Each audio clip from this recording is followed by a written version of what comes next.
So guys, amo ni guys ang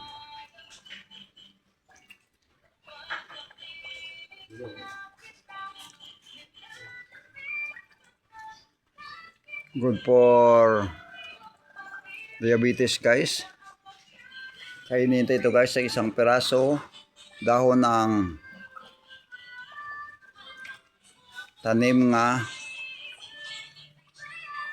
ano ka niya panawagan ni namin oh. Ito guys, good morning, God bless you and shout out all viewers and God bless. Welcome to the Bacolod City RY Vlog 2026. I'm going to open now to eating the leaves of insulin. Ang insulin, ito po ginagamit ng mga doktor pag tumaas ng ating pasitinang diabetes or sugar. So ito, pinablog ta ngayong araw upang makita nyo kung paano kainin ang isang dahon ng insulin. Tingnan nyo guys kung paano ubusin ito kain ang isang pirasong dahon ng insulin. Maganda ito sa diabetes or taas ang ating sugar sa ating katawan. How to comment guys? My vlog video regarding to the herbal. Hindi na tayo bumili ng medicine o gamot sa mga butika o butik. So, subukan tayo ito magkain ng insulin, dahon ng insulin plant.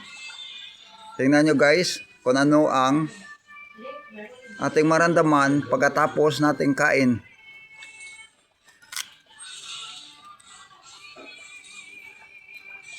Ito guys, parang masin kaunti.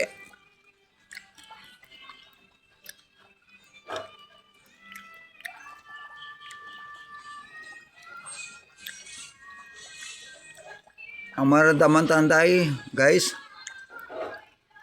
parang masarap. Parang kumakain na tayo guys ng bayabas. Ubusin ito kaysa bang sabi ng iba o kaibigan ko o mga relatives, maganda ito sa ating sugar. Mabuti pa ito, wala pa tayo ngayon sugar. So, for prevention to attacking the sugar o tumaas ang ating sugar, subukan tayo ito kumain araw-araw para hindi tayo tumaas ang sugar sa loob nating katawan. So, tayo guys sa pagkain ng insulin plant, ang kanyang leaf o dahon.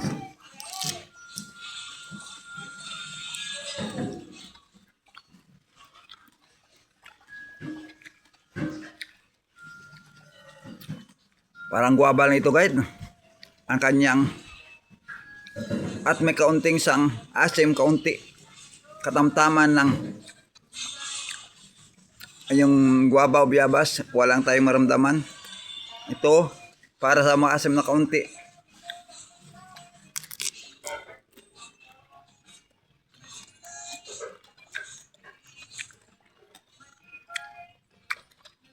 Sarap talaga tay.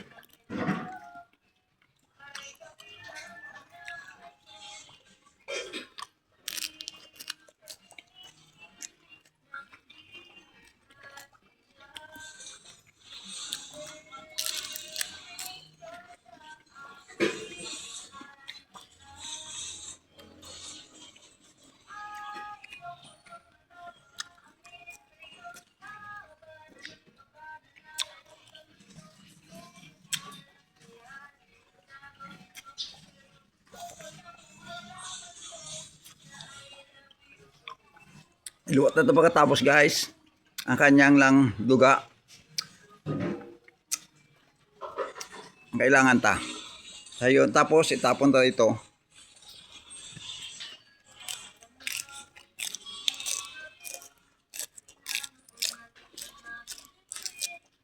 Kunti lang tayo.